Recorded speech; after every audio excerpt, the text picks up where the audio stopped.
Hello, welcome everyone from where all over the world virtually. This is Silicon Valley Ethereum Meetup. I'm Jeff. Welcome to the meetup.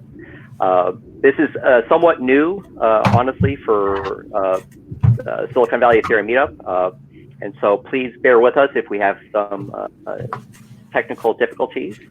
But we're proud to present two great projects that I'm going to talk about in a brief moment and introduce the gentleman you see here before you. Usually we start off, of course, if you're a member or a long member of the meetup, with an intro and a welcome to any new members. I realize this is kind of a different format that doesn't quite permit that, but I do encourage everyone, if you are new to the meetup, please introduce yourself into the chat. We'd love to learn more about you and hear from you. I also want to take a moment before we introduce the project and the participants, all the people that made today possible, because there were quite a few. First, Ken Fromm, who is in the San Francisco Bitcoin meetup, helped introduce the Silicon Valley Ethereum Meetup organizers to the individuals you see before you. Also behind the scene, there's quite a bit of personnel putting in a lot of effort, and I definitely want to thank Celine, who helped make this event possible. I also want to thank Gina, who's also helping with making this event possible. So I can't stress that enough. This is not an event that can easily come together without a lot of great work from a lot of great people, and definitely, I really do want to thank these individuals. I also want to thank Chris Peel, the co-organizer, who helped make this meetup what it is today, as well as the Decentralization Foundation. A foundation, it's a 503c nonprofit that seeks to make decentralization and the technologies embedded within that genre of software more available and understandable by a wider audience. Oh, I disagree. Chris always does a lot behind the scenes, trust me. So welcome all. I see that I need to get on top of introducing the agenda. I think there's going to be a slight change of the agenda. So I'm going to just introduce the folks after well, first I'll talk about the agenda, and then I'll introduce everybody that you see before you. We're waiting on one other speaker who's having some technical issues at the moment, who was on, but again, as we all know, we're all Zooming or otherwise online, and everything online does take a little bit more time than face-to-face, of course. So the agenda, we're going to, after the introduction, we're going to switch the order. Nervos was going to go first, but we're going to swap with SKALE, and then Nervos, and then the panel, and then of course end with the question and answer session. So I'm going to see, I think, let me just introduce the individuals you see before you, and then I'll introduce the person who's going to be coming on fairly soon. So I'll start with SKALE Network. I'd like to introduce Jack O'Halloran, CEO and co-founder of the project. I see that everyone's probably read the intro, and I don't want to detract too much from the project, but we're going to learn a lot, I think, about the layer 2. I also know we talked a little bit before this, and I know I'm very interested to hear more about Jack's ideas around proof of work. We had quite a lively discussion before, just understanding the project. So I think it's going to be quite interesting, because people who know me know that I do think proof of work is quite important as consensus algorithms go. I have only recently begun to change that, and now I'm not so much the maximalist I used to be. So I've grown a little bit. I'd also like to introduce Jordan Mack of Nervos. Jordan is the senior software engineer in developer relations at Nervos, the Nervos Foundation. I'm so sorry. And the third individual who's going to be joining us real shortly, Matt Quinn, who also performs community relations with the Nervos Foundation. And I'm sure most of our longstanding members know Matt, of course, all the great work he's done in the space, and also the immense interactions he's had with everyone in the Silicon Valley Ethereum meetup. So let me see, I see some questions or things. So why did you choose non? Okay. All right, so now I want to just do a quick shout out to all the new members. There are a lot of new names I see. Thank you all for coming. And, you know, with that, I think we should start with Jack O'Halloran of SKALE Network, who's going to introduce L2 level, layer 2 rather, level 2, layer 2 architecture and security models. And I'd like to have Jack take it away.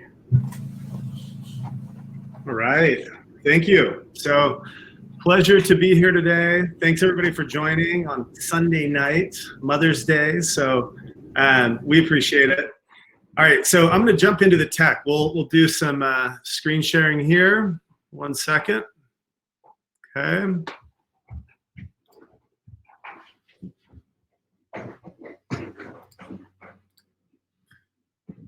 All right, so is everyone seeing my screen?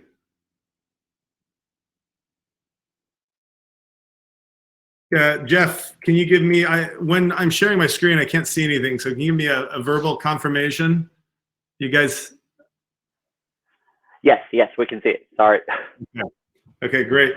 All right, everybody. So we'll kick this off. So I know a lot of you probably know a lot about SKALE. Some of you don't. It may be your first time. So we'll cover some basics, but we'll also go into more specifics. Just going to give a quick 10-minute presentation, and we can hit more points in the panel and Q&A section. Okay. So we like to say, describe SKALE as an Ethereum integrated elastic blockchain network. So what that means is instead of one blockchain and a network that runs one chain, the SKALE network can run many, many blockchains. And what each of those blockchains is a version of Ethereum. It's this souped up, really fast C++ Ethereum that has SKALE consensus that is very fast. It can do 2,000 transactions per second. And for a large chain, it can do sub-second block times. And 1,000 nodes in the network could run 8,000 independent SKALE chains. 10,000 could run 80,000 independent SKALE chains. And these chains all can speak back and forth with the Ethereum mainnet. So if you build for Ethereum, it's incredibly easy to take that smart contract, port it over to SKALE, and have the two networks speak. And it is a custodial layer 2. So you could be described as a layer 2. It could be, you know, I think we're all figuring out nomenclature. The words layer and 2 are fairly simple, so it makes sense to me to just call it layer 2, but be specific that it does custody for the asset. So now SKALE, you can also do file storage. You can manage your costs and your privacy configurations. You can run a decentralized cloud, a sidechain, a blockchain.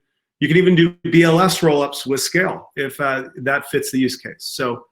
So we get a lot of questions around, well, how is SKALE fast? How could a SKALE chain be so incredibly fast? Is it some world-changing consensus that is just magic? And the reality is these are blockchains. So blockchains have certain limitations, just frankly due to physics and the way that the way systems work, right? We are limited, and magic does not yet exist, so that we've found. But one premise of speed for any blockchain is just having less validators, okay?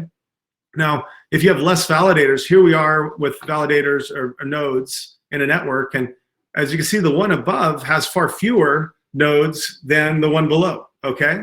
Now, obviously this one, assuming that they're running the same consensus, this one will be a lot faster, okay?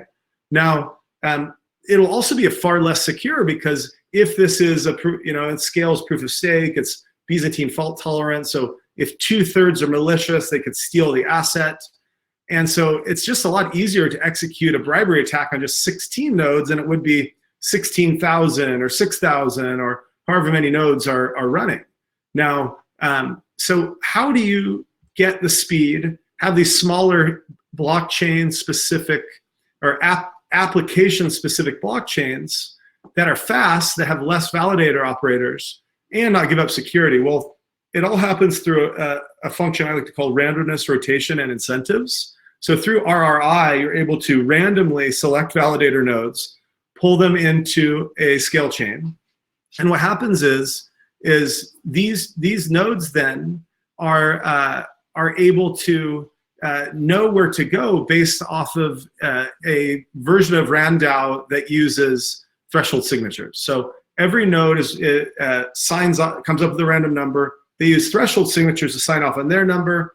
Then they add up their number and other numbers, and then they use threshold signatures again to sign off on that.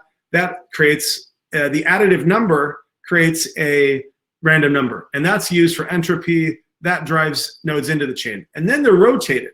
And so if I want to go and try to bribe these people, which frankly I think is not a very realistic attack vector, if you're starting with the top validators in the world, and I think we just are seeing a lot of this is like what are you doing to start things off the right way in terms of the right investment asset, valuation, and operators. So if those things are in place, bribery is difficult, but then we make it even more difficult by rotating. So they're being swapped in and out. So if I want to attack this scale chain, it's going to be really difficult unless I have probabilistically 2/3 of the broader network. Okay. The other piece here are incentives. Every node in the scale network has to put scale down as collateral. And if they act maliciously, they lose their money. And so it's an incentive to not act maliciously. And actually, if they act good, they make money, and the asset that they're working and the network becomes more valuable. So the incentives are very, very strongly, incredibly strongly in the favor of doing the job right compared to trying to steal, okay?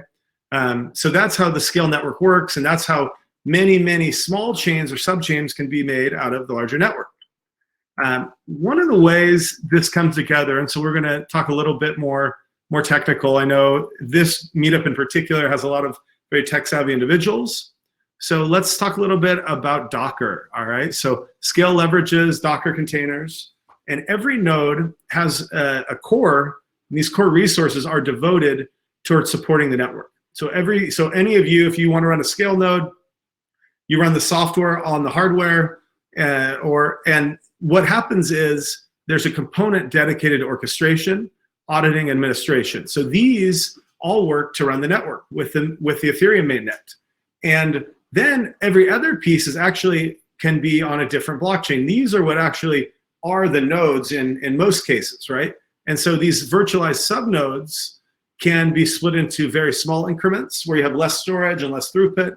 They can be split into medium increments, or you could buy the whole thing and have the entire increment and have these little dividers go away, and then the containers structure a large node that has more storage and has more throughput potential. All right. So that's the way the containerization works. Now, how does the network connect to Ethereum? Again, fairly simple two-way peg in that Scale connects through Web3 just like a dApp would to Ethereum. The smart contract language is moved over here.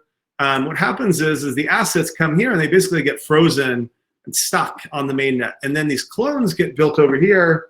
They run in the Scale sidechain and this elastic sidechain, as we like to call them, because they're very different from traditional sidechains.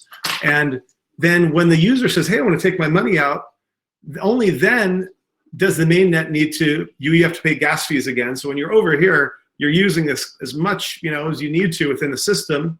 You're getting a very Web 2-like experience with sub-second block times. Hopefully you're using a Web3 wallet, something like a Portis or a Taurus or a Fortmatic, and you're able to then connect indirectly. The user doesn't even know. On the back end, they connect into Scale. They say they want their money out. It pings the mainnet. That asset's unlocked, goes back to the end user, and it's a very seamless integration, okay? And that right now, ETH, ERC20, 721, and then we'll soon have support for DAI and other assets. And in the future, excited about having wrapped or cloned Bitcoin and other assets where Ethereum developers can use Bitcoin in their applications and the Scale chain. All right, now these are all size, cost, and privacy configurable. And so we all, if this is a Silicon Valley meetup, and I mean, I myself have been working in Silicon Valley for 15 years in enterprise software prior to blockchain, and it's a world of configuration, right? And when you get software, you don't just get one off-the-shelf thing you have to share with everybody. You maybe want something smaller or medium or large, and even more fine cut than that. And you want to pay for what you're going to use. And so on Scale, you could start with a small chain, upgrade to a medium chain, so on and so forth. And SGX is a component of the Scale network. And we will at some point release a feature where you can run privacy in your chain too in a configurable manner. So I like to talk about, we're here, this is the Ethereum meetup. By the way, one second, time check, all right. This is the Ethereum meetup. So one of the things that I think is the most cool and maybe less well-known thing about the Scale network is that the Scale network runs, the broader network is run in a way where about half the network is running on Scale nodes in the Scale, and creating Scale chains. The other half actually is on the Ethereum mainnet. So there's this very elaborate series of smart contracts that manage staking, inflation, and fees, and administration of the network in conjunction with the node cores that I showed you earlier. And so the Ethereum mainnet, when stake goes into the Scale network, it actually gets staked on the Ethereum mainnet. When inflation's created that pays validators, it goes to the Ethereum mainnet. When dApps buy a Scale chain, they pay and it gets staked in the Ethereum mainnet, and those fees end up going back from the mainnet to pay Scale validators. So the mainnet is actually the security base, the foundational base for the Scale network, even though the execution of consensus and custody and Scale operations happens over with an entirely different set of nodes. So it's a very cool use case for Ethereum, and amazing, we talked a little about proof of work, but really putting proof of work to its strength, where only once a month are rewards being issued, and they're very high dollar amounts, and in a way it's DeFi, but it's almost like infrastructure decentralized finance, in that the whole system is decentrally managing and paying itself through the Ethereum mainnet and the Scale network. All right, so the Scale network is also interoperable through the entire Ethereum ecosystem. So composability is key. If you want to run a Scale chain, and you need to make it so everything that happens over here is connected and webbed into the Lego building blocks of the Ethereum mainnet. And we do that by having EVM run on every single Scale chain, and making that sure we don't lose any composability or interoperability when you're building with Scale as an Ethereum developer. That's the goal.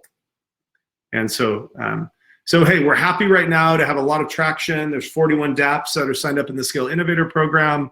Here's some of the verticals. So as you can see, a lot going on in DeFi, a lot going on in gaming, actually marketing tech, and then in a lot of other areas. So we're seeing cool stuff, and it's amazing to see the development happening. And the mainstream media doesn't cover all of this action, but they will someday, and then they're going to feel like it's all happened overnight. But let me tell you, there are a lot of people working really hard, making a lot of progress on the dApp side, and I'm excited to see their progress in the next year. Okay, thank you. I'm going to end the show. Try to go back over, stop sharing. All right, so Jeff, thank you. It looks like we still are short a presenter for the next one, but I guess we'll figure it out, right? Before we continue with Nervos and Jordan, there's been a lot of questions. I realize we're kind of good with time. Do you think we could take one question from the audience, and then we'll go to I think as many as we need. Jordan, because I think we got about 5 minutes. Let's take one, and I think I'd like to thank Jack again for presenting this, presenting Scale Network. I learned a lot. I got some really, I was writing down some questions of my own, but I see that there was a lot of questions around the custodial aspect of that design decision. And I was wondering if you could unpack it.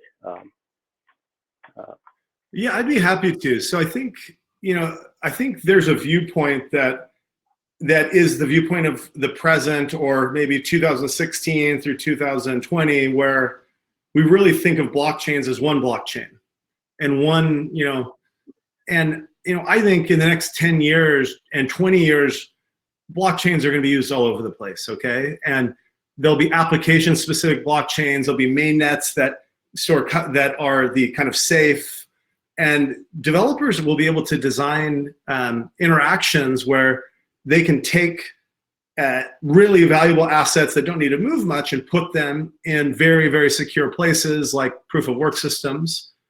Other places, which I have to say I think are still incredibly secure, proof-of-stake systems like SKALE, that also are built in an interoperable and just connected way with the Ethereum mainnet, are also very secure.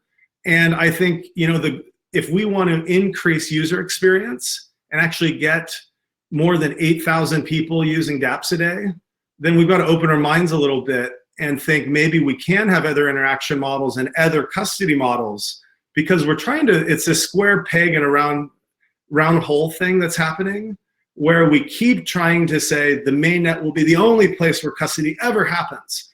And so then you rely on all these fraud-proof mechanisms that then still rely on a central operator, that still rely on the user. Then the user has to watch their money and they can't take their money out, and you have timeout periods, and those are okay. Those are great for some situations, but we're building for a time where we think there will be hundreds of millions of people and potentially billions of people interacting with the Ethereum mainnet. And if that happens, I think there's going to be custody in different design manners happening all over the place. So I don't want to say it's short-sighted to think that we only will have one blockchain, but I think in the future that won't be a topic.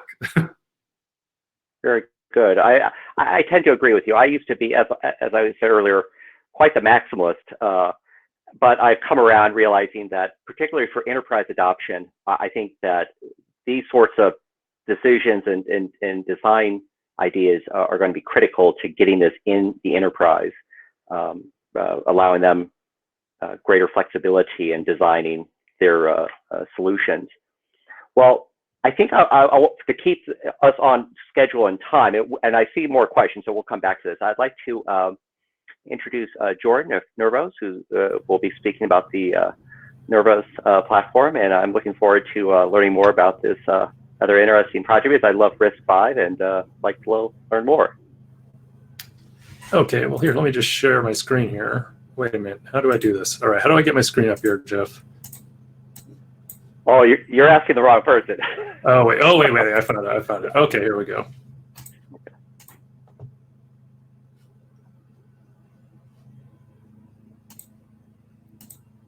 What? No, almost had it. Okay, let's try one more time.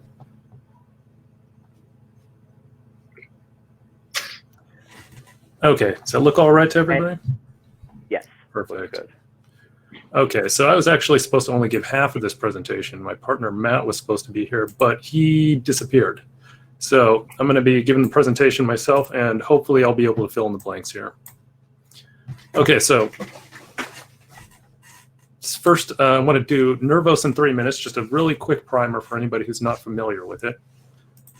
Nervos is a proof-of-work multi-asset store of value general purpose blockchain designed for limitless innovation. That's quite a mouthful. What does that actually mean? It means that Nervos is a smart contract platform, kind of like Ethereum, but it uses a much different architecture under the hood. So Nervos uses multi-layer approach to achieve scalability without sacrifice. And it does that using a couple different qualities here. First is flexibility. The virtual machine that runs smart contracts is actually a full computer. You can actually take the binary, the smart contract binary, take it off the blockchain, put it into a Linux computer, and run it there. It's the completely native binary. There's no difference between the two. And this offers a tremendous amount of flexibility. and functionality that might not be possible in some of the other platforms. Because like I said, you are getting an absolute full computer here without any limitations. It's also very secure. Nervos takes a zero compromise approach to security. The layer 1 blockchain uses proof of work consensus called NC-MAX, which provides the highest level of security and decentralization. And it does this without compromising on any speed or anything. I'll actually get into that a little bit later. We actually have faster block times than even Ethereum does. And Nervos incorporates a feature called first-class assets, which mitigates a lot of certain types of smart contract attacks by having assets be owned by the individual and not the smart contract itself. And one of my favorite things, the thing that actually brought me to this project originally, is the sustainability. There's a very, very unique economic model that Nervos uses, which aligns incentives in a way that you won't see on any other platform, creating something that's sustainable in the long term. The native token, the CK byte, is equal to 1 byte of storage on the state. And this is kind of like making it akin to real estate ownership.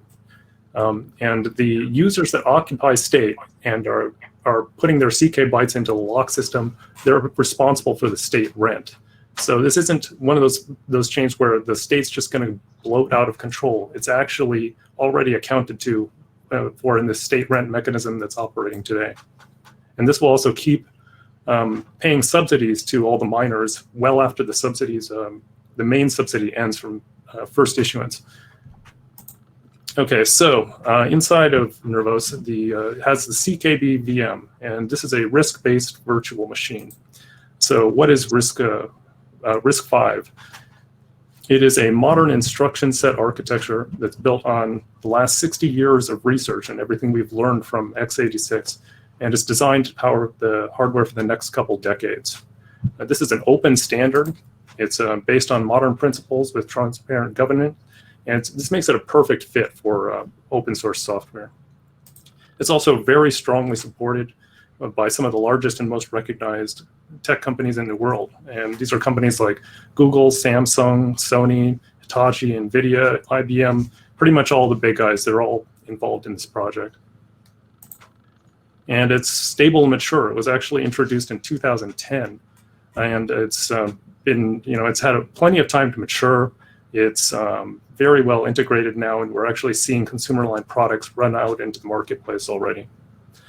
Just like any blockchain or any type of a system, it does take these things a little while to mature. And because it's had this amount of time, and because this is specifically made for hardware development, it's actually very good fit for blockchain because it's not likely to change a lot in the future. So flexibility, CKB-VM is very flexible because of the RISC-V underlying. It's a full computer, like I mentioned before. And one of the powers of this is it allows you to integrate things that you wouldn't be able to do in certain other smart contract platforms. For example, crypto primitives. You can integrate things like Schnorr, BLS, ZK snarks, ZK starks. All of those can be integrated just by adding another library to your code base. You don't actually have to wait for a hard fork of any kind on the main platform. And you can also use any programming language, well, almost any language. Anything that can compile to RISC-V architecture is something you can use. And that's already has pretty good support today, and it's continuing to grow just as more languages come on board and start supporting it. And because of the amount of flexibility the system has, you can actually run a virtual machine on this virtual machine if you really wanted to. And that it means that we can actually run things like EVM on top of CKB-VM, or WASM can be run right on top of it. So I'm going to cover something really briefly called the cell model, which is in Nervos, which I'm not going to cover completely because it's too big of a topic, but the basics here are pretty important when we're talking about layer 2. What is a cell? A cell is a single piece of data on the Nervos blockchain, and it's the most basic piece that you need to represent a single piece of data, and it has 3 basic components to it. The first is data. Data can take any form. This is completely up to the developer. Could be a smart contract executable, interpreted code like JavaScript, or a digital asset like a token. It can also be wrapped assets like Ethereum or Bitcoin riding on top of Nervos. The second portion is called a lock script. And a lock script is just a small program that is basically used to determine who owns the cell, who owns this piece of data. This could be a single user, or it could be a multiple users using something like multi-sig functionality. And the third piece is called a TypeScript. And a TypeScript is basically like a smart contract. It contains all the developer-defined rules that the cell has to follow when it's running in the system and when it's interacting with other cells. And so this is one of my favorite parts here, is the first-class asset system. When you start to put these different components together, you get first-class assets, which is on a Nervos blockchain. Digital assets of any kind are the property and responsibility of their owners. This means that digital assets are not owned by the smart contract. Now, this is a very subtle difference, but it's actually really important. A Nervos user authority is paramount here. The user has complete authority over the assets they own, not even the smart contract that created the asset. It has the ability to modify it any longer. As soon as it's transferred ownership from the developer to the user, that can't be taken back. It doesn't matter if the contract is upgraded. The asset itself is locked to that user. And this means that it's unaffected by certain smart contract exploits. Even if a vulnerability was found in the smart contract, the attacker is still locked out of the assets itself. And this is because the smart contract doesn't own the asset. The user does. And the user is also responsible for upkeep because of this. We have a very clearly defined ownership model, which means that who should pay for the state rent is also clearly defined. So this is important to developers, because if you have a dApp that gets hundreds of thousands of users, and half of them are not even active, you're going to be paying a huge amount of state rent if it's in a more centralized platform where everything's owned by the smart contract. But on Nervos, every user is responsible for their own state rent. They're responsible for what they use. And this isn't much to an average user. This is probably something like fractions of a penny. But that adds up if you have hundreds of thousands of users. So it's important that this be defined up front. And so the last portion on cell model is microstate. And microstate is, excuse me, every cell is an independent piece of microstate. And what this is it's basically sharded state. It means that the total state of the network is effectively broken up into little pieces called microstates. And these pieces can easily be moved between the different layers, layer 1 to layer 2, without causing any side effects. And this leads to a massive amount of parallelization. When a smart contract executes, it only needs to be concerned with the relevant pieces of microstate, not the total system. And this also can be batched very well. You can take many different transaction pieces, multiple pieces of microstate that can be transformed all in one big transaction. This reduces a huge amount of overhead and reduces fees even further. And all of these together are just great for a layer 2. I mean, you can really tell that the team put some serious thought into how they're actually going to accomplish layer 2 on Nervos.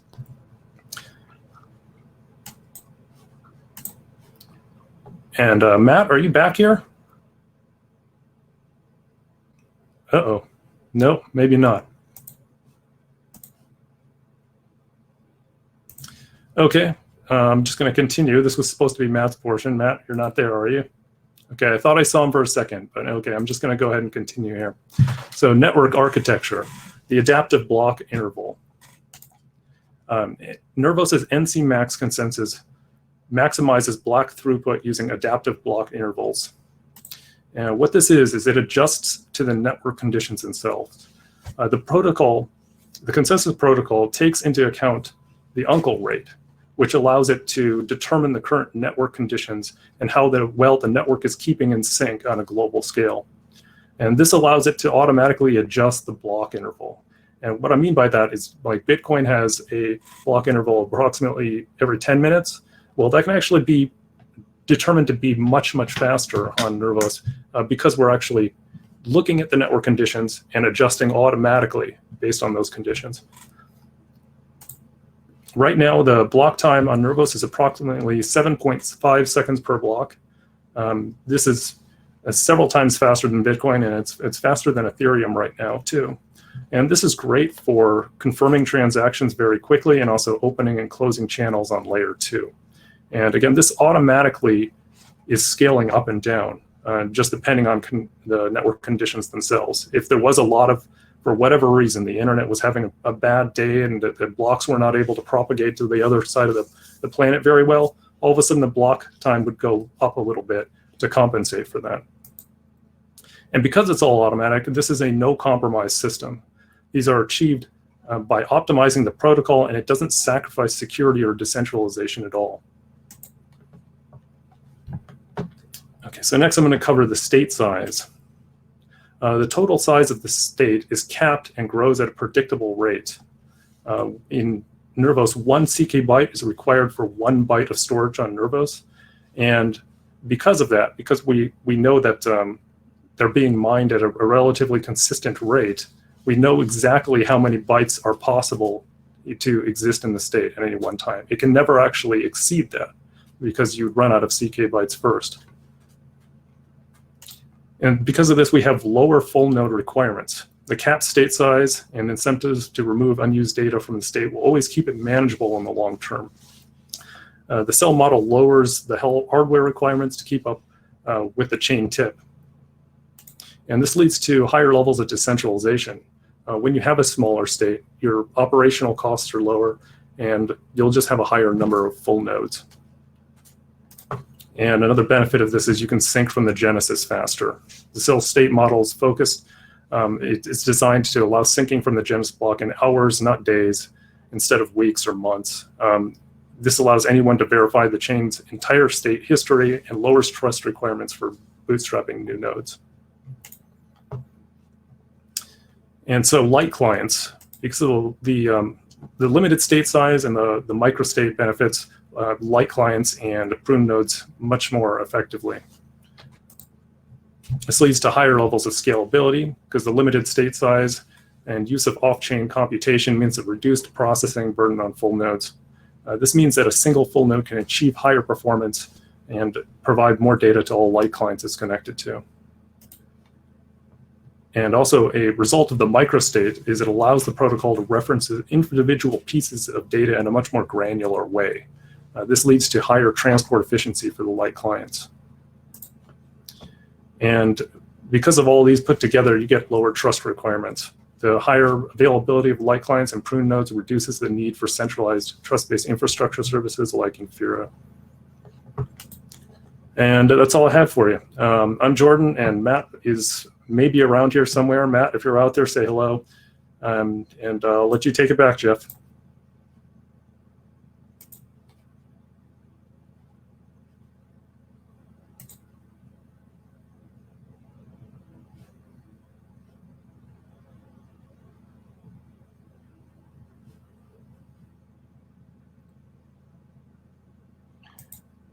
Well, it looks like there are only 2 of us now. Here we go. Here's Jeff. Hello, thank you so much for this great presentation. As I said, there are some people behind the scenes making this possible.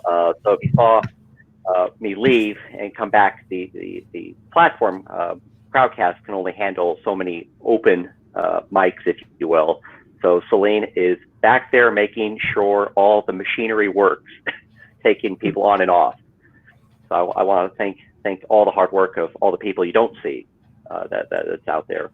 So this is going to be the panel session.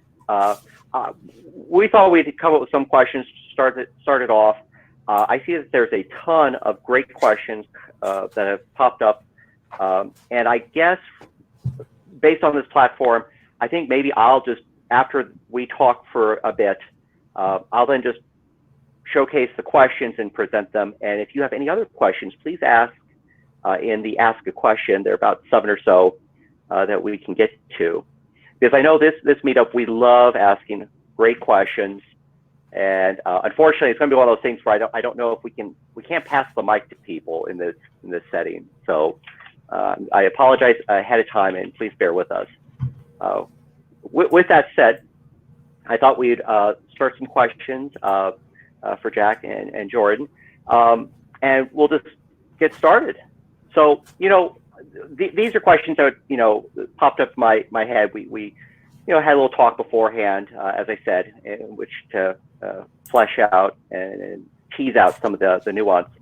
But, one thing that always pops up in my mind, and I think it popped up in some people's minds looking at the questions that showed up, layer 2, right?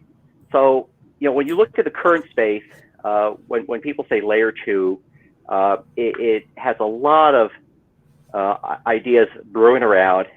My take on it, though, is, are we still at that space or that moment in time in our history that we shouldn't be looking at layer 2 yet, that we still have so much work to do at if you will, the base layer, that, there are so many projects that we all have worked on or heard about or talked about where people pitch and you think, yeah, that's a database.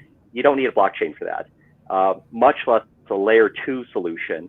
Are we still in as I say, the period to maybe crawl first, and maybe this idea of layer 2 is a little bit too out there because, as Jack, as you said, I mean, there's a scant few dApps out there, quite frankly, and maybe we're just learning how to make these dApps, and the idea of scaling up at higher levels might be too soon. Well, what do you think?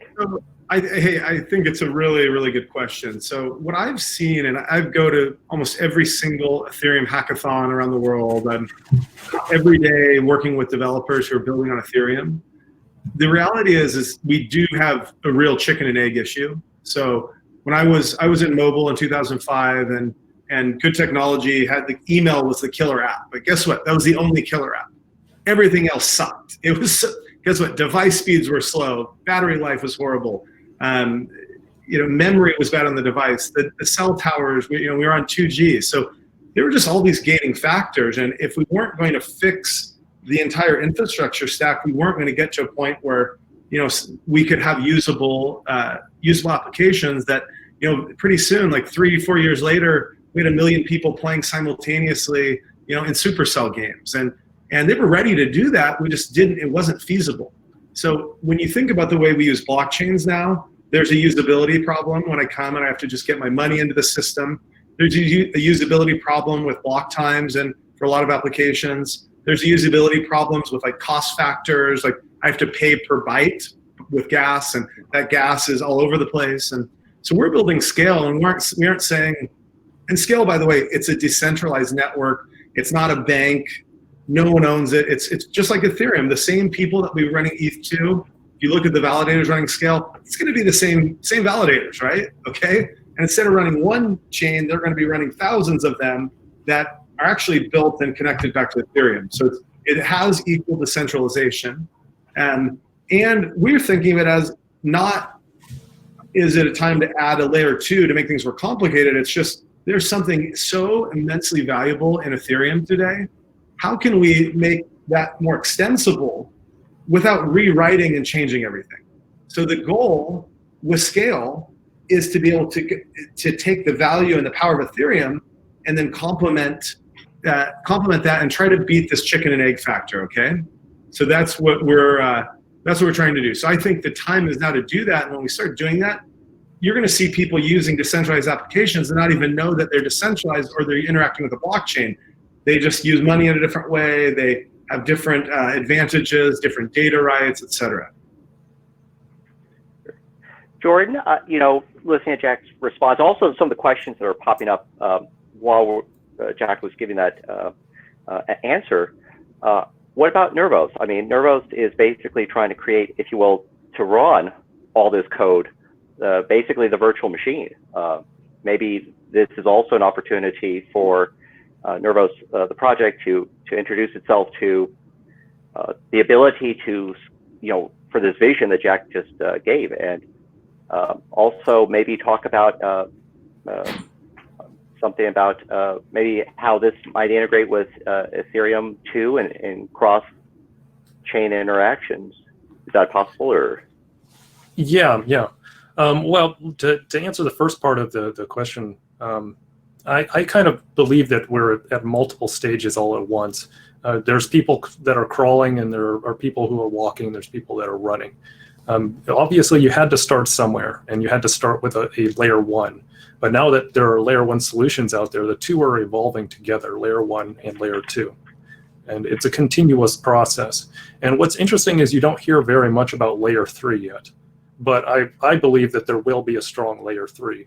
Whether it's actually called layer 3 or not, I can't tell you that. Like, for example, right now, Nervos is focused primarily on layer 1, but they are building extensions to it to enable layer 2 very easily. That's always been a goal.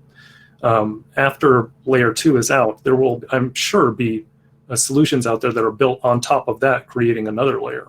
That could be something like SKALE. That might push SKALE in theory from layer 2 to layer 3, at least in name concept only.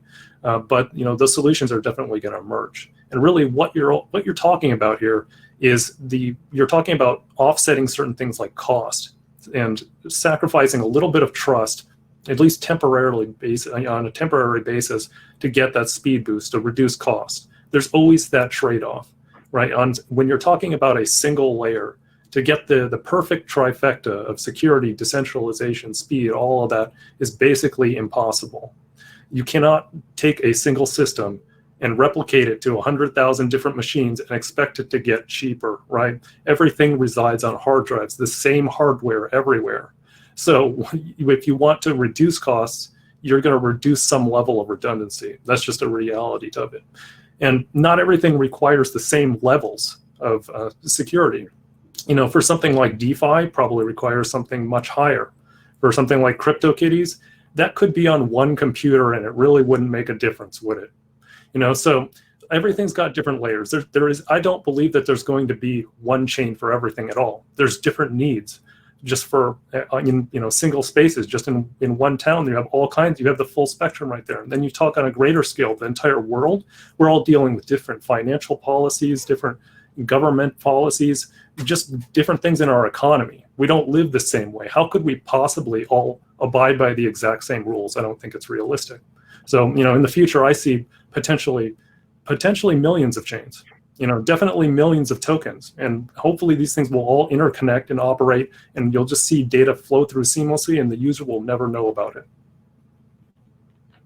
I totally agree with that. And I think it's great that everyone's talking about the end user not knowing they're on a blockchain, because that's the ultimate goal of any project.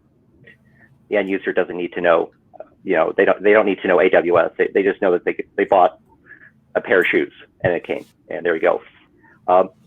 One thing, talking about other projects in this area, where do you see who are your competitors, if you will?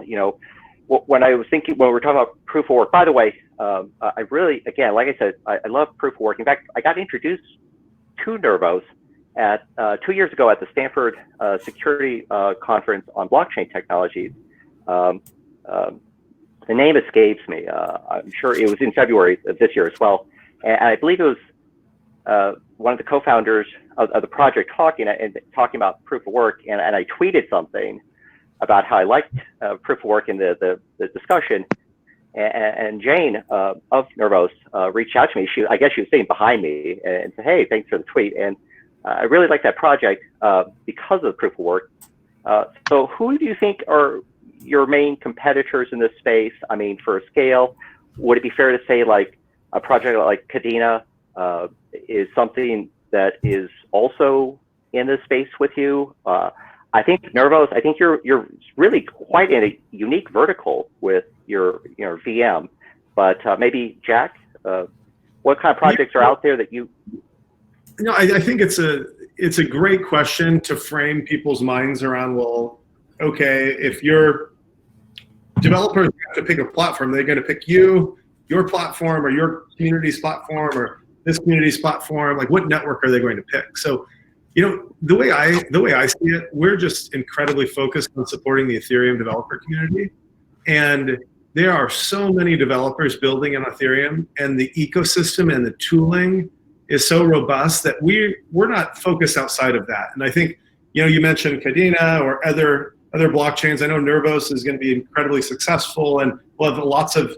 And I think the market, the TAM, is still so small compared to what it's going to be that I'm curious to see how it's going to evolve and flourish, and what industries are going to be impacted, what industries will be disrupted, what middlemen will be taken out by different incentive structures and business structures. And so the Ethereum one, we'll see. I think Ethereum is extensible into many areas, and so we're just focused on that vertical. And and as far as our competitors, it's one of these things, like there's so many dApps out there that are building right now, and they need a solution to the problem that fixes the user experience problem. Scalability is a UX issue, and so that's where we're focused.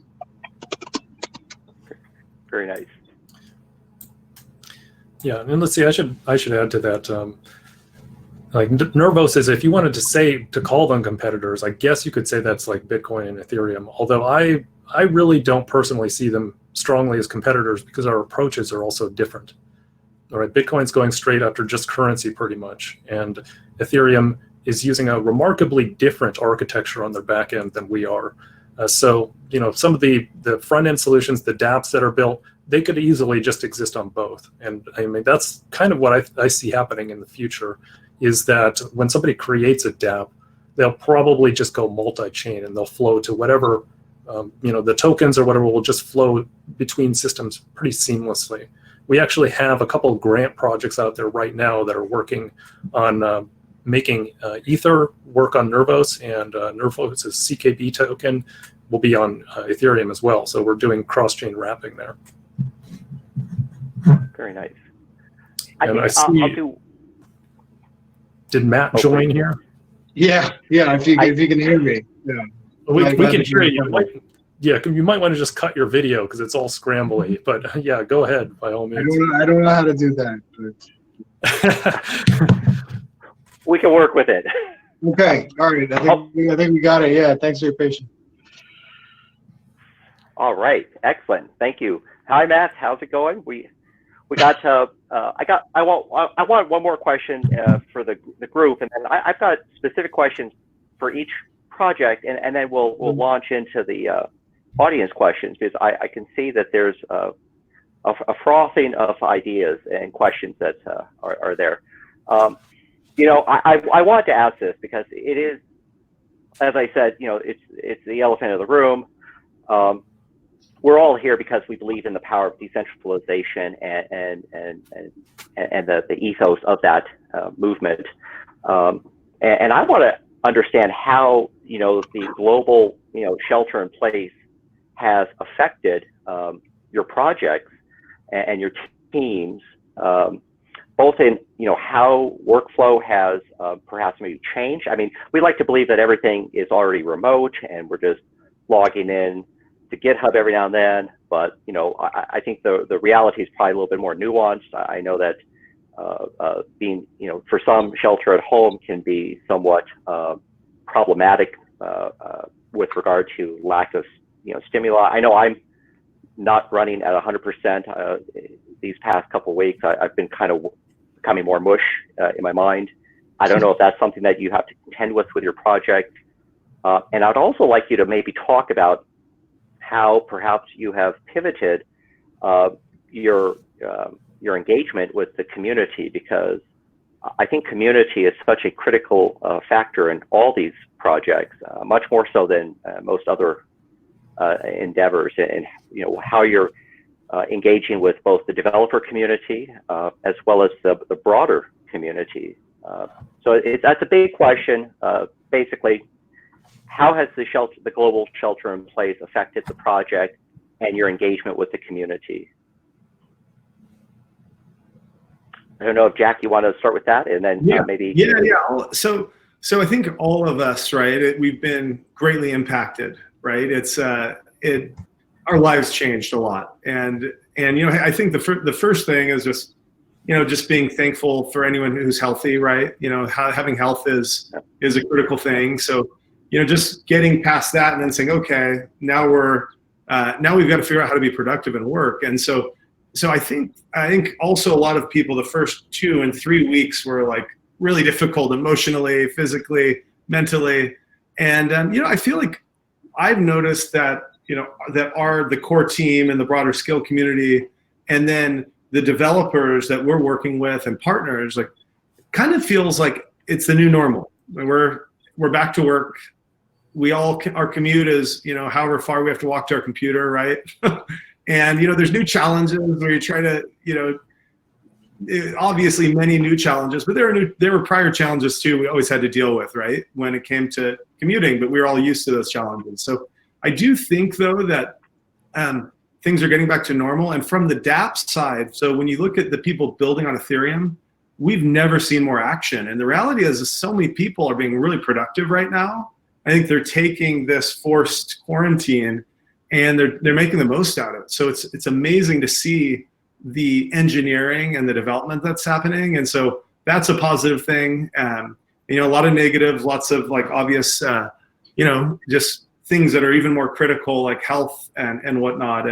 But yeah, good stuff's happening. People are making lemonade with the lemons in the situation, I think. Very nice. Matt, maybe you could talk about user engagement and community engagement, because Sure. Again, I think community is so critically important. Yeah, it's I think it's transforming the community in some ways. I feel like we talked we had a team meetup earlier this year, and at the start of the year, and one of the topics that someone brought up out of that is that we needed memes. It couldn't just be docs, developer stuff. We needed like life to the project. We needed memes. And thinking about the halving and 10K, and I think the community has really become so much more grassroots because we can't do the massive conferences. We can't do the geographic hotspot and the cool project and all of that kind of like, I guess, ego around the projects that were leading the pack. A lot of that all got turned upside down by all of this. So I think, what we're doing is a lot of just on the ground kind of like engagement. We had a group of people, start like an unofficial Telegram, and a lot of like, encouragement to people in the community to really make the project theirs and to, let us know what they want to see and to contribute.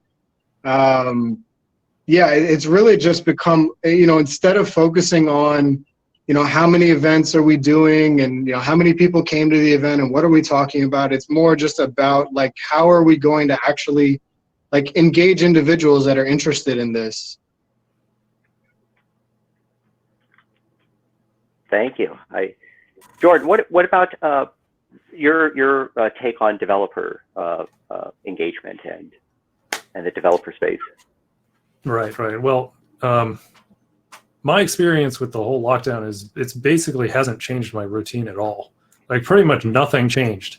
My life is almost identical to the way it was before, except now I can't get my hair cut. And I wear a mask while grocery shopping. That's about it. My hours are exactly the same. I talk to all the same people. So, I was never on the ground like Matt was. I was never really meeting up with people too often in meetup groups. So my experience has been significantly different than his. I've actually been working in this office right here since 2013. So I've worked with remote teams all over the world already. So it really hasn't changed too much for me. Very nice. I want to, maybe ask a specific question for each team, and then we can launch into the questions that I see. And I had a couple questions, and Jordan, this one's for you. CKB-VM, the RISC-V architecture, that's coded, I believe, in Rust. Is that correct, or? Yes, the virtual machine is written in mostly Rust. And there's actually a couple areas where I believe they used raw assembly to optimize a few things. Okay. Well, my question is, and I like to, have fun with this, but use your words. You mentioned the time to mature, which I agree. Because I personally, I don't know much about Rust. I know a lot of my friends are saying, "Oh, Jeff, you got to check out Rust." And just today, I looked it up. I was like, yeah, how long has Rust been around?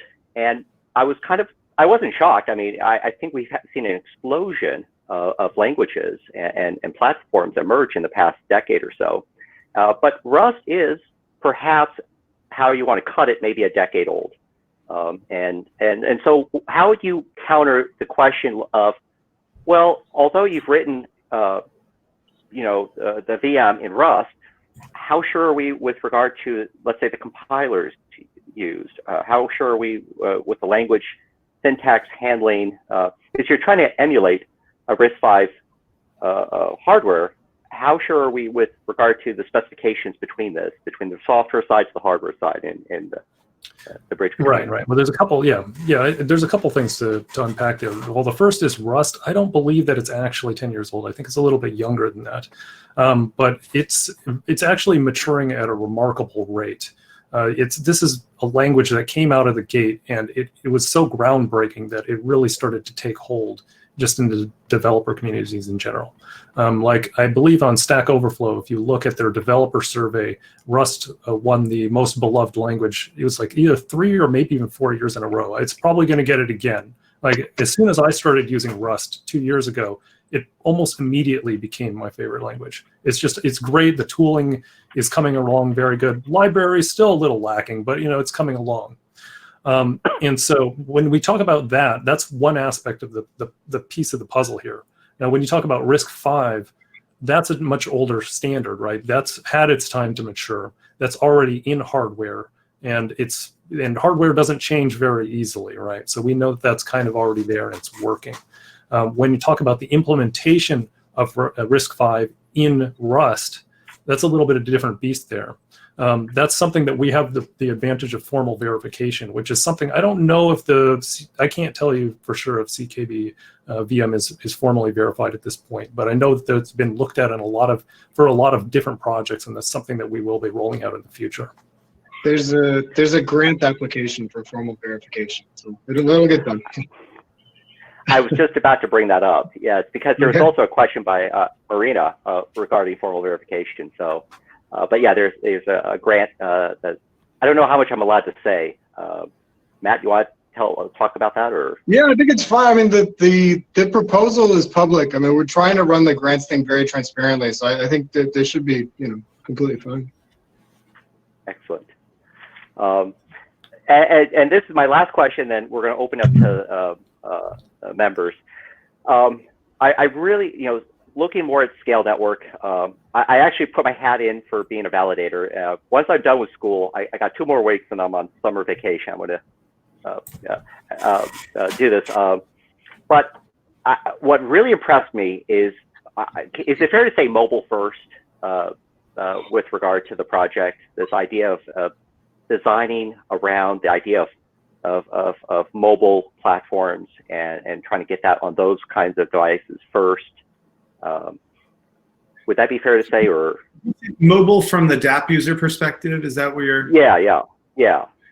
You know what? I'd say one of the Scale network. The open source project gets 1,000 times more valuable with Web3 based wallets. So if you look at integration into like a Fortmatic or Portis or Pitsky or Taurus, if otherwise the end user has to drop down to the specific RPC port, and it's just another painful thing for them. And like, why should an end user need to worry about, what port they're connecting to? So, and if you think about that, I think there is a real focus for, those different API-based wallets on mobile, and especially in gaming. But it's far more than that. I think we'll see blockchains permeate many areas, and hey, I think it's really, we're trying to support a decentralized cloud, and Amazon is very powerful on mobile, but they're also very powerful on desktop. So we'll see where the initial traction points are, but mobile applications will be a good area. To build up this, and there's some questions about the random generator, which we'll get to in a moment. But could you unpack? Okay, so you mentioned I didn't know this that SGX, that's the Secure Guard extension from Intel. I guess there's something similar in the other. I guess AMD has their own, whatever it is. It's basically a secure enclave. How is that used within the SKALE network? And again, I was very critical of these kinds of tools about 2 years ago or so. I remember when Intel talked about their proof of elapsed time, and I was like, well, you got to trust blah, blah, blah, Intel. But my question is, if you're using SGX and you're also using threshold signatures, which is a form of, I guess, like shared compute, basically, or multi-compute, why not just use SGX for that, Yeah, so or is there a reason? When you think about SKALE, every node is needing to sign up that's in that particular cluster, or even in the broader cluster when it comes to signing off and kind of network orchestration. They're using threshold signatures to very lightly message information, correct? So, so then when you think about key storage, so the network isn't using a trusted execution environment, right? But the storage on the validator node, for the validator to, for key storage to sign off, the validator, right now we don't have, BLS does not work with really anything in a secure fashion other than SGX. So it's not used within the network, it's used for the key storage for validators. So that's why it's not used within the consensus or used like actually in the nuances of the network. But we also, there are other technologies being developed that will support too as soon as they're ready. So, and there's a few exciting ones. And instead of having, an HSM and, the validator being able to use a ledger, the validator for purpose of the network uses a different type of wallet, which is an SGX wallet in SKALE. Also, I suppose most people, I guess every Intel processor from like 2010 or beyond has it built in, so you get a much greater reach. Because again, a hardware secure module, I was very impressed that you could use maybe a ledger in that kind of capacity, but still that's specialized hardware.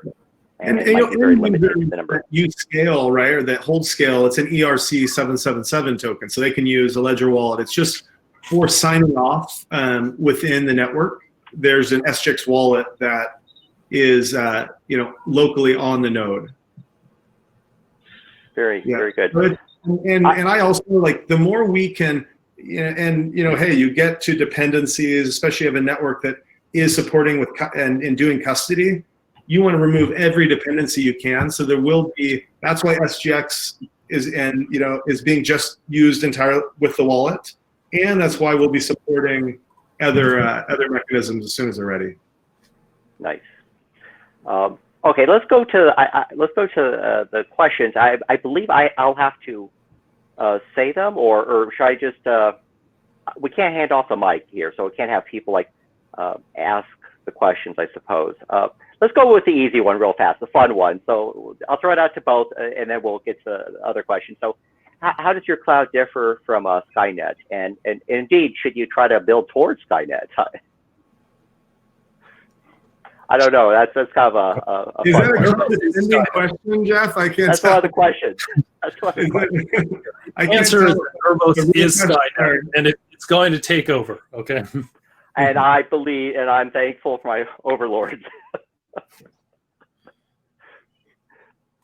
Jack, do you think SKALE network, that's the ultimate goal, become Skynet? I mean, I think so. If we think about Ethereum, right? The goal of Ethereum.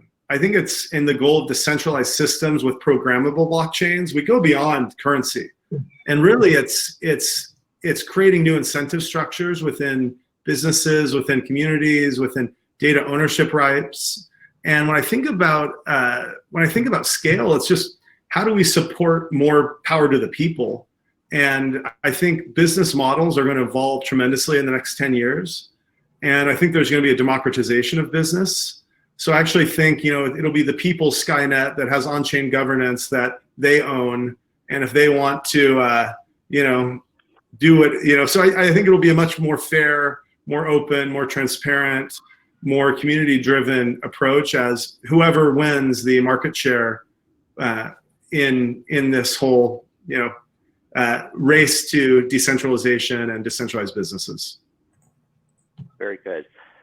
So let's go through the questions from the audience, and I'm going to go in no particular order. I'll just go from the ones with the most, and I'll just paraphrase them. I don't know if you guys can see it. One question is, how is BLS rollup going? And maybe when you answer that, could we maybe talk about what is BLS and how it's being used with regard to the projects? And Jordan, I don't know if is this, you mentioned this also as one of the crypto primitives. Will this be, well, I'll ask you separately then. How about Jack? How is BLS rollup going? And can you first define it for everybody, and then? Yeah, so what I'll say, rollups are very good when you want to not have custody in the scale chain. However, what you give up is fast finality. So your block times are going to be the same as the mainnet. And what's going to happen is that for every transaction where I could have just pushed a certain amount of information in the block, you can put dramatically more information and more into each block, and it basically gets rolled up or compressed, and then it happens in a batch sense. So when you have user experience issues with fast block times and fast smart contract execution, then rollups aren't good. For other situations where you don't mind, still paying gas for every block, and you don't mind having latency, rollups are phenomenal. So we're working on BLS rollups. I will tell you, it is all the designing and the speccing has gone through a first wave, but our team, we're working night and day getting mainnet launched. And so mainnet's launching this summer, the last testnet's launching here in a few weeks. And so once that's up and running, then the BLS support will come through. We're excited about it. We're really, or the BLS rollup support will come through. Stan, my co-founder, he was doing PhD research at Stanford and a computer science degree, master's degree at Stanford, and he joined Dan Bonet at a crypto startup in 2000. And so and then he ran a crypto lab in Palo Alto for 7 years. And so just has been very, and I think he's a big fan of the BLS technology, and it's very well integrated. Please check out the SKALE GitHub if you want to see more about it. Nice. So the rollups are on transaction basis. I was thinking, would this be maybe incorporate with the idea of having all these parachains? I realize the nomenclature is still being figured out, but all these individual chains, some people talk about using Merkle cones to try to checkpoint all these individual blockchains to understand what's going on. So if you're operating on one chain, let's say Alice pays Bob, who then pays Eve on 3 different blockchains, how can you be assured that there wasn't let's say a reorg on one chain? And so people are trying to figure out how to checkpoint all these individual blockchains to have comfort. Yeah, so I can take that again. Are you? I don't want to cut anyone else off. If I don't want to. Was that for me or? No, I'm so sorry, Jack. That was for you, and I was going to ask George another question. Okay, great. I just didn't want to dominate the question answering. So hey, you know what? Again, this is a constraint of using many blockchains. You have to have pegs. I can't spend my money over here and over there, right?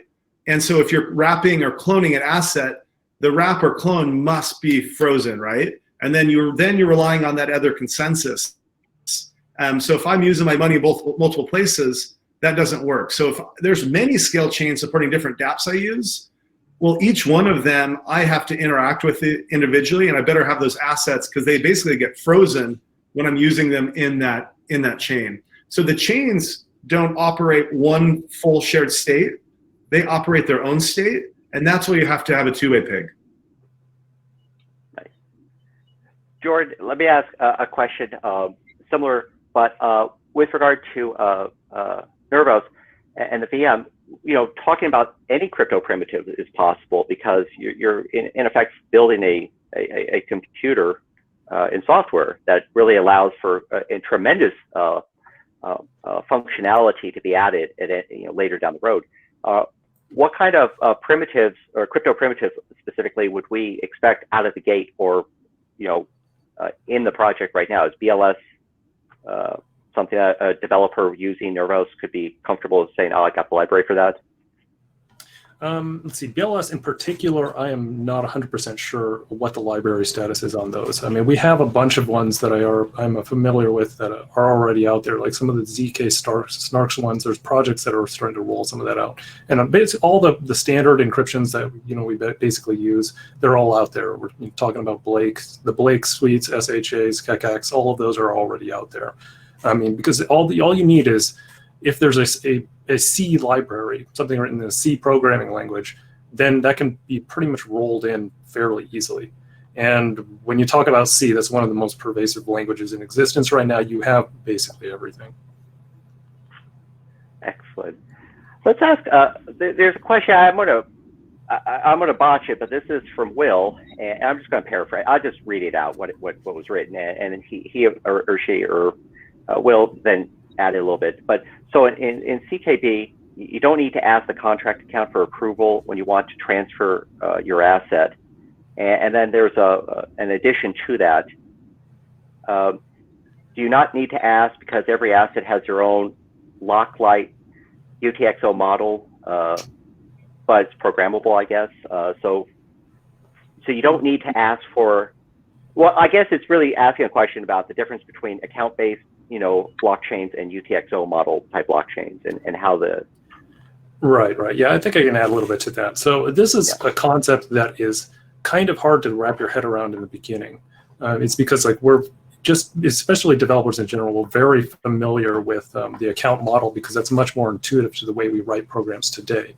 But when you look at the way that CKB has integrated their stuff, you end up having a piece of data. It starts as a piece of data, which is a cell. And the first stage on being able to operate on that cell is you have to unlock it, or else you can't change anything. And the unlocking is specifically the ownership model. Who owns this? Who has the ability to unlock it? Is it one user? Is it multiple users? Is it using some kind of Schnorr signature thresholds? Anything that you can incorporate into a script, into a smart contract, you can incorporate into part of the lock. So as soon as something is unlocked, though, then you have the ability to manipulate it however you need to, but you must still conform to the smart contract rules that govern it. And you see, even though the user owns the data, it still is governed by a smart contract. And that's kind of where it really flips it upside down here. Instead of the smart contract owning it, it's the user owns it, but it's still governed by the smart contract. So there's no way for you to mint a million tokens out of thin air or anything. You're still always governed by the smart contract. It's just that the user has their authority over it comes first. Nice. I see Will added a little bit on the slide. Jordan, are you able to see what Will added in the chat? Or? Yeah. Let me see here. Oh yeah, he added something about the you can use any kind of crypto primitive in the lock. Yeah, that's correct. BLS, ZK, all can exist. Yeah, all of that can be used in the smart contracts themselves or the lock scripts. Oh, excellent. Excuse me. Here's another question. I know there are a bunch of questions about custodial and custody, but I like this question. We'll get back to the custodial aspect because I think that is something that a lot of people, immediately think in the space. But this question I like, and this one's for you, for Jack. How do you negotiate the value capture between the base layer, layer 1, and layer 2? Because one concern that people have with layer 2 technologies is how do you pay for, if you will, the security that the base layer, layer 1 provides if you're pushing all the transaction and all the volume on layer 2? How can you make sure that it's always going to have the security that you expect? I think you mentioned, talked a bit about how to do this in the talk, but maybe you could unpack it a little bit more. Yeah, so let's talk quickly about side chains. So side chains have been just really, I'd say, like dangerous, not safe zone, because they're these custodial centers where they had this blockchain and just a small set of validators.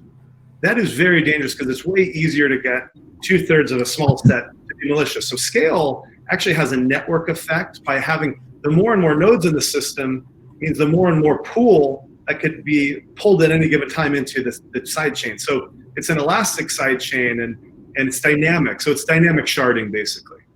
So you have this dynamically sharded chains that, and someone asked about that. I'll answer the Dfinity question too. Well, Dfinity has a big set of nodes, and then they're dynamically creating a shard at any given time that runs the block.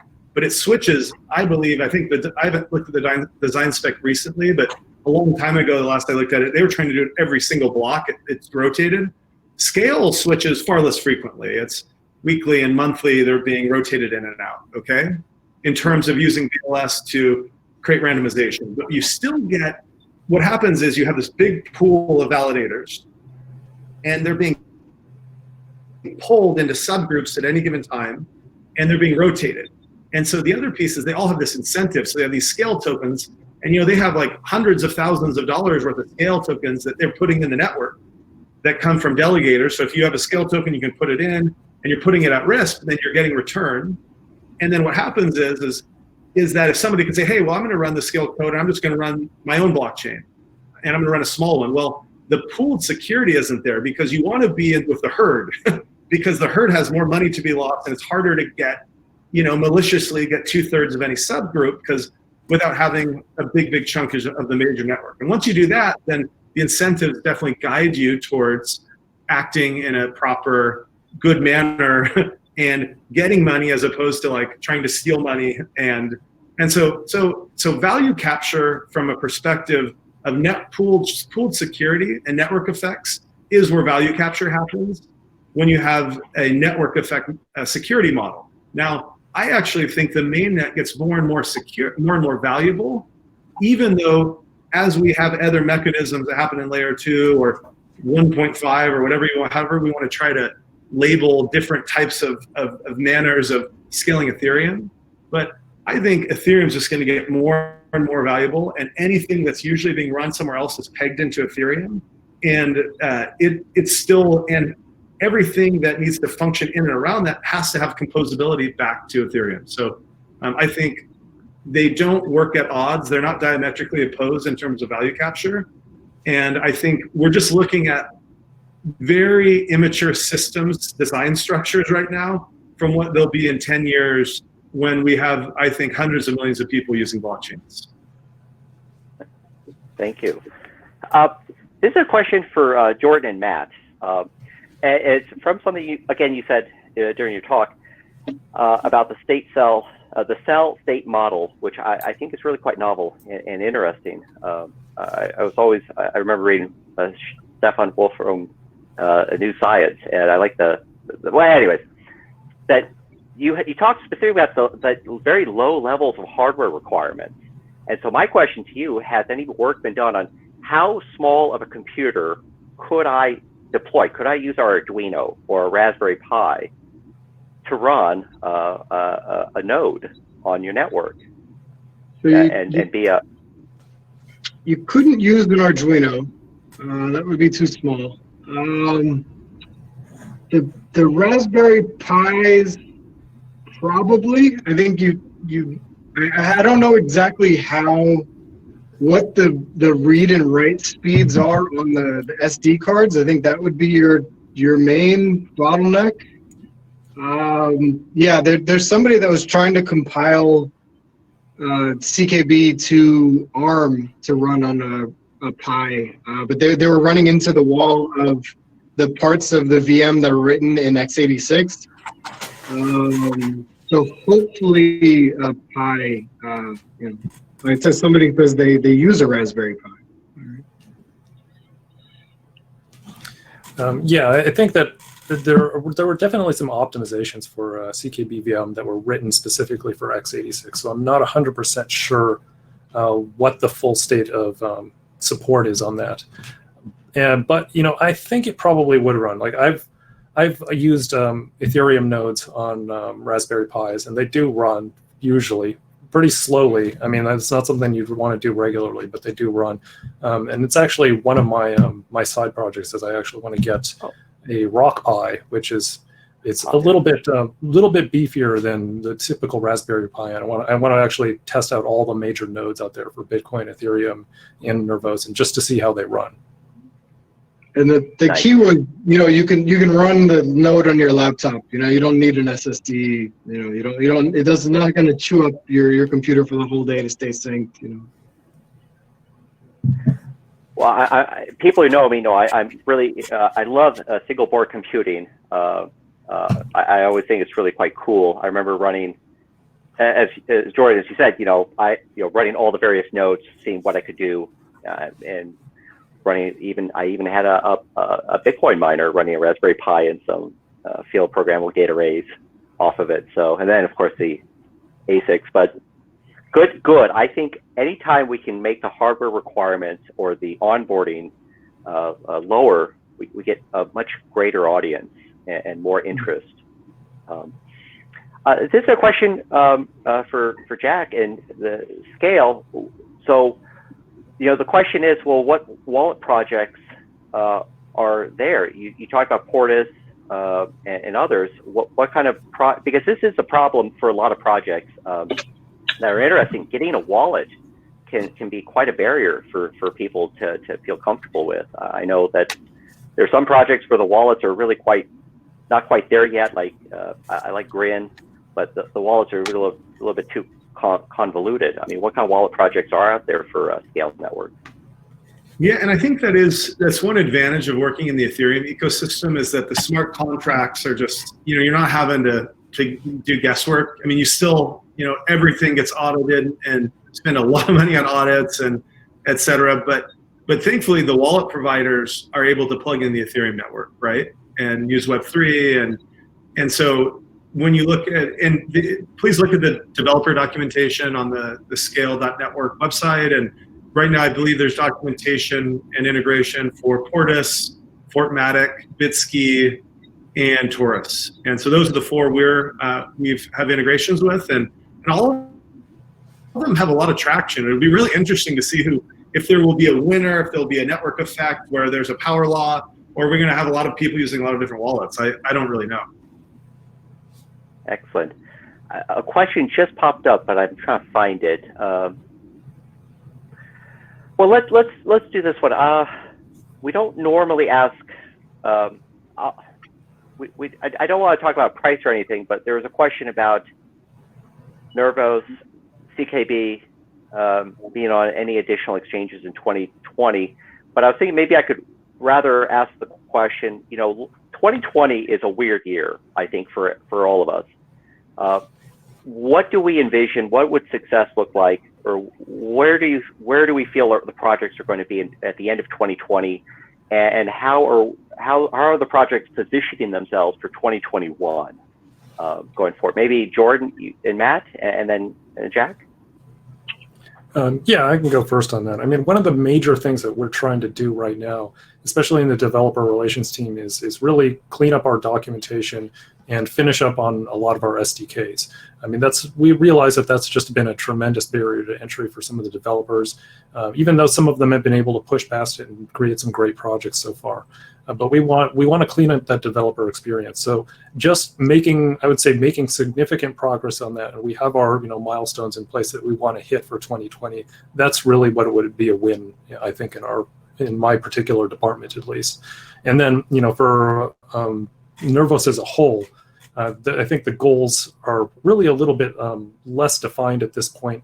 But we definitely need to get out there a lot more. We realize that the amount of marketing being done right now for Nervos is pretty small. Like we're not even really pushing very hard because we realize that the developer system isn't there yet, and that's really something that needs to be in place before you really start running on that front. Yeah, I think this year, I think the goal is to celebrate the progress that's there. I mean, I think it's hard to really. I mean, your options are so limited in terms of growing. I mean, you do have a lot of digital options that everybody's trying out now. But we'll see, a few more months of that if everyone kind of hits their tolerance for online conferences. But I think this year is a lot about just building the culture around the project and like building a community that gets what we're doing and like why it's being built, and like really, drives those people together so that we take a strong step forward, when we're past this. Because I think one effect of all of this is it's really going to take out anything that's kind of weak, or somebody who doesn't kind of have everything together. Like, you're gonna have a hard time progressing in this environment. Agreed. Okay, I have, oh boy, I'm having technical difficulties. By the way, I'll give a quick thought there.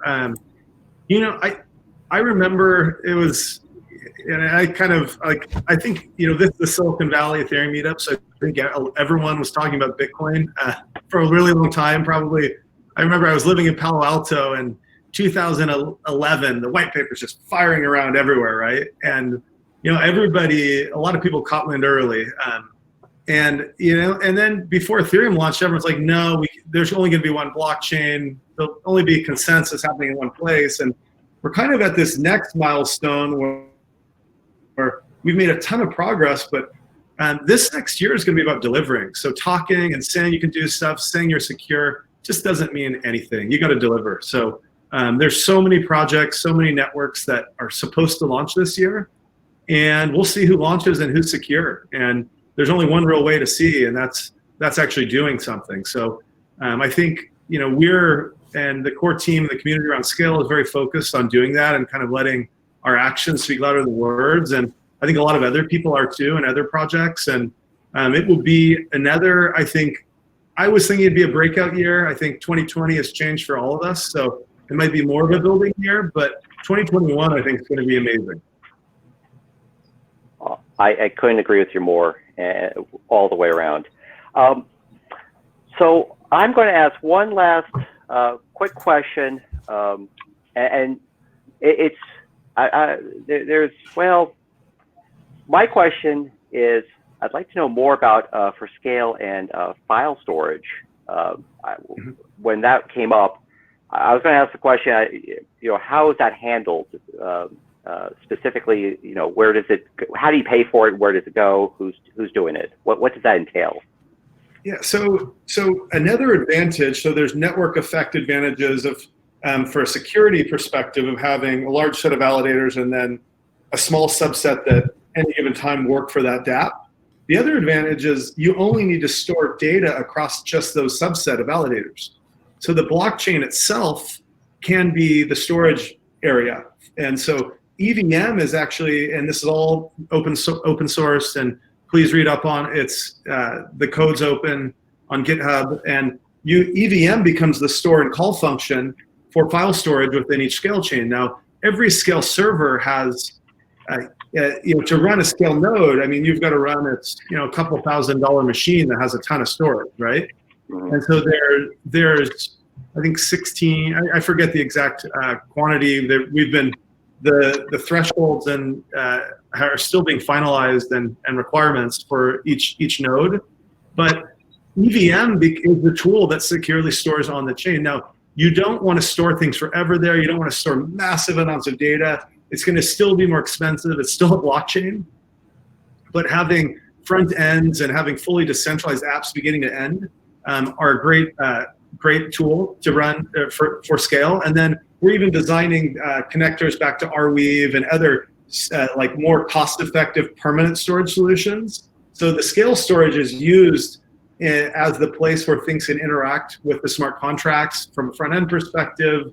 And you can even take TensorFlow models and integrate them in and have them be a call function too for the smart contract. But you're not going to get incredibly cheap storage there. So you want to be able to push it other places as well. So yeah, there's storage.